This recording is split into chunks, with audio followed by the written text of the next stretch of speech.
राधे राधे दोस्तों। आज अध्याय 1 के 32, 33, 34, 35 अध्याय का पूर्ण अर्थ करूँगा। किम न राज्येन गोविंद किम भोगय जीवितेन ये साम अर्थे कार्ड्रच्छितम न राज्यम भोगा सुखानि चाते इमे अवस्थिता युद्धे प्राणान् त्यक्ता धनानि च आचार्या पितरा पुत्रा तथा एवं च पितामह मातुला श्वशुरा पौत्र श्याला संबंधी तथा एलान न हन्तुम इच्छामि घृता अपि मधुसूदन अपि लोक्य राज्यस्य हेतो किं नु मही कृते निहत्य धार्तराष्ट्रान् न का प्रीति स्याय जनार्दन। इसका अर्थ है, हे गोविंद, हमें राज्य सुख अथवा इस जीवन से क्या लाभ, क्योंकि जिन सारे लोगों के लिए हम उन्हें चाहते हैं वो ही इस युद्ध भूमि में खड़े हैं। ये मधुसूदन जब गुरुजन, पितृगण, पुत्रगण, पितामह, मामा, ससुर, पौत्रगण, साले तथा अन्य सारे संबंधों अपना अपना धन एवं प्राण देने के लिए तत्पर हैं और मेरे समकक्ष खड़े हैं, तो फिर मैं इन सबको क्यों मारना चाहूँगा। भले ही मुझे क्यों ना मार डालें। हे जीवों के पालक, मैं इन सबों से लड़ने को तैयार नहीं, भले ही बदले में मुझे तीनों लोग क्यों ना मिलते हों। इस पृथ्वी की तो बात ही छोड़ दें। भला धृतराष्ट्र के पुत्रों को मारकर हमें कौन सी प्रसन्नता मिलेगी।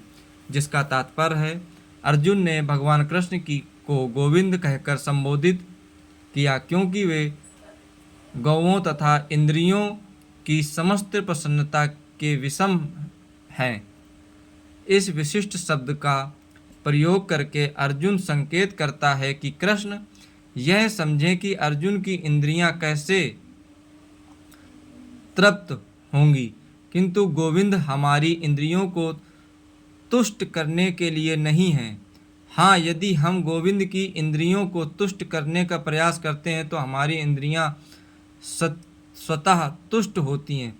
भौतिक दृष्टि से प्रत्येक व्यक्ति अपनी इंद्रियों को तुष्ट करना चाहता है और चाहता है कि ईश्वर उसके आज्ञापालक की तरह काम करें, किंतु ईश्वर उनकी तृप्ति वही तक करते हैं जितनी के वे पात्र होते हैं, उस हद तक नहीं जितना वे चाहते हैं।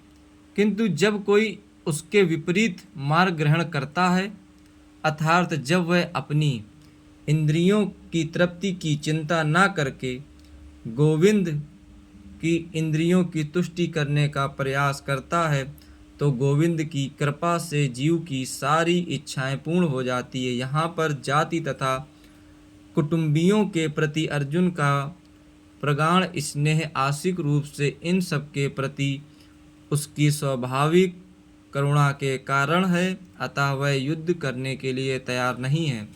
हर व्यक्ति अपने वैभव का प्रदर्शन अपने मित्रों तथा परिजनों के समकक्ष करना चाहता है, किंतु अर्जुन को भय है कि उसके सारे मित्र तथा परिजन युद्ध भूमि में मारे जाएंगे और वह विजय के पश्चात उनके साथ अपने वैभव का उपयोग नहीं कर सकेगा।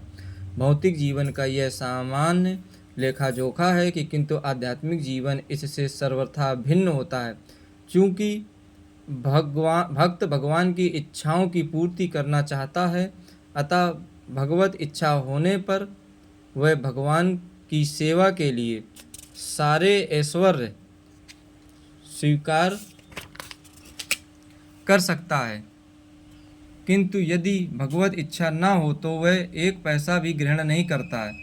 अर्जुन अपने संबंधियों को मारना नहीं चाह रहा था, और यदि को मारने की आवश्यकता हो तो अर्जुन की इच्छा थी कि कृष्ण स्वयं उनका वध करें। इस समय उसे यह पता नहीं है कि कृष्ण उन सबों को युद्ध भूमि में आने के पूर्व ही मार चुके हैं और सब उसे निर्मित मात्र बनना है। इसका उद्घाटन अगले अध्यायों में होगा। भगवान का असली भक्त होने के कारण अर्जुन अपने अत्याचारी बंधुओं से प्रतिशोध नहीं लेना चाहता था, किंतु यह तो भगवान की योजना थी कि सबका वध हो।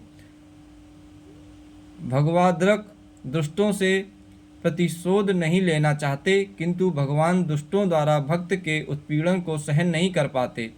भगवान किसी व्यक्ति को अपनी इच्छा से क्षमा कर सकते हैं, किंतु यदि कोई उनके भक्तों को हानि पहुंचाता है तो वे उसे क्षमा नहीं करते। इसीलिए भगवान इन दुराचारियों का वध करने के लिए उद्धत थे, यद्यपि अर्जुन उन्हें क्षमा करना चाहता था। धन्यवाद दोस्तों।